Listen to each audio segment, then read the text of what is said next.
Get inspired for spring at the Kansas City Home and Garden Show this weekend, but there's another reason that thousands of people are flocking to the expo to get their fixer-upper fix. Hundreds of vendors are there showcasing the latest trends in home improvement, landscaping, and decorating, but the real stars of the show, Chip and Joanna Gaines. They're the design duo from the HGTV show Fixer Upper, and they've taken off from obscurity to rock star status in a few short years.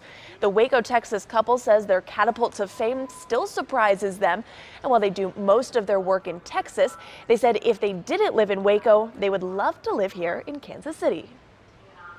Every time we find another street, we just feel like, oh, this is an amazing district. There's just so much really, I don't know, a lot of characteristics here that I think remind you of a big city, but also feels small town. It feels really quaint. And even today we were driving around, it seems like every third building, you know, you'll see a building that seems like it's turn of the century, and then there'll be a beautiful brand new building next to it. You know, it's really cool the way it's kept its culture. Maybe we can convince them to come back. Well, if you missed them today, you can see them speak tomorrow at noon. Sunday will be the final day of the home show. It'll go from 10 to 5. Tickets are just $10.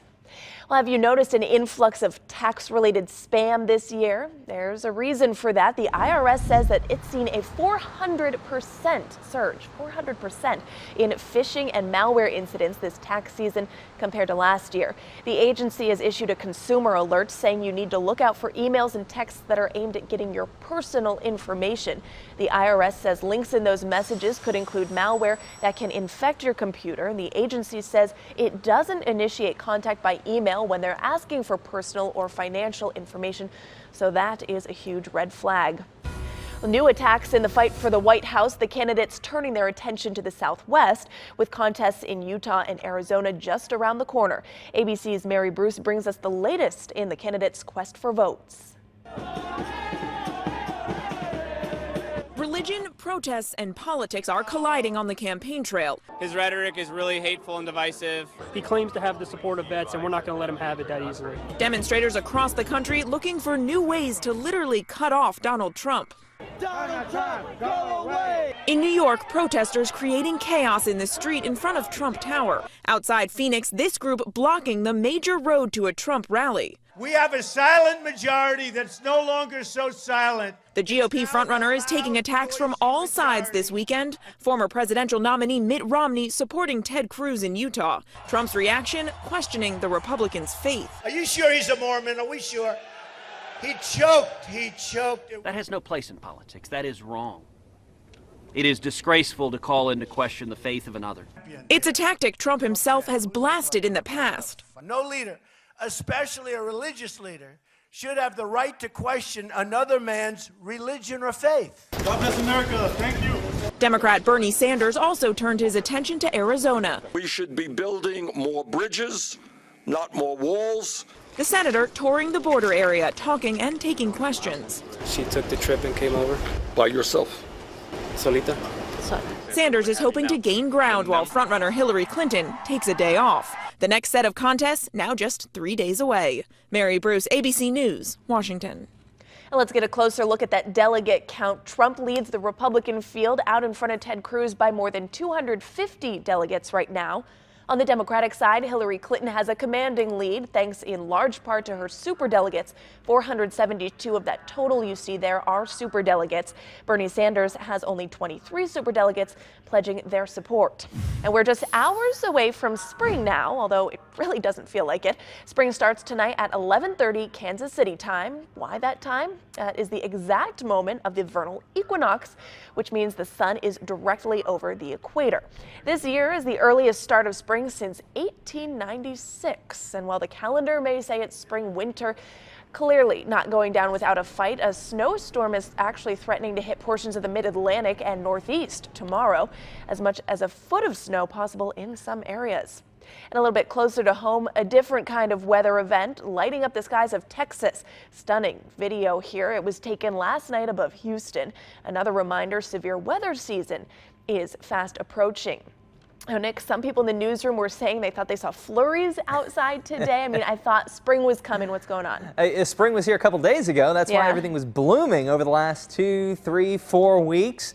The beautiful magnolia trees blooming there in Warrensburg, Missouri. That was shared on my Facebook page from Elizabeth. And Emily's right, we do have snow showers out there today.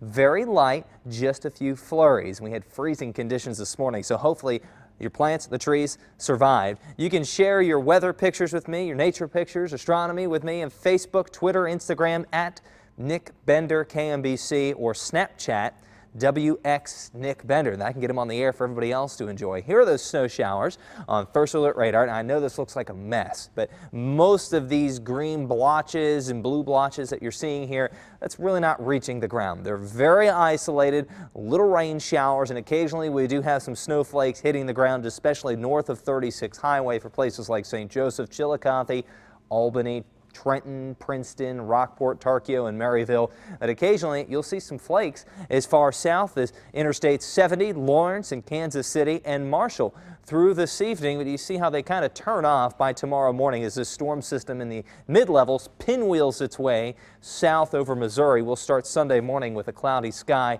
May see a snowflake or two, but I think we'll be dry by then with decreasing clouds. Sunday afternoon and Sunday evening by sunset, I think we'll have a sunny sky to end your Sunday. It's going to feel warmer tomorrow than what it felt like today. Capitol Federal City View cam, just a ray of sun showing up there, just shy of the downtown airport. 40 degrees with a north wind at 13, but look at that wind chill value. 33, we haven't had to deal with that in quite a while. 40 in St. Joseph, 39 in Chillicothe, 38 in Trenton. Yes, you can get snow to make it all the way down to the ground with surface temperatures above 32 degrees. Now, it's not going to really stick because it's too warm at the ground, but aloft, it's cold enough for snow to develop and make it all the way down.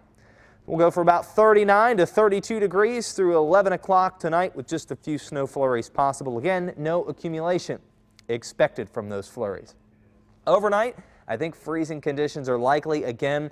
We'll go from about 28 degrees to 31 degrees from Maryville south to Clinton and Butler. So again, take precautions to protect your tender vegetation and your outdoor plants. Sunday, hour by hour, noticeably warmer. We're only in the 40s today. We'll make it close to 50 tomorrow afternoon.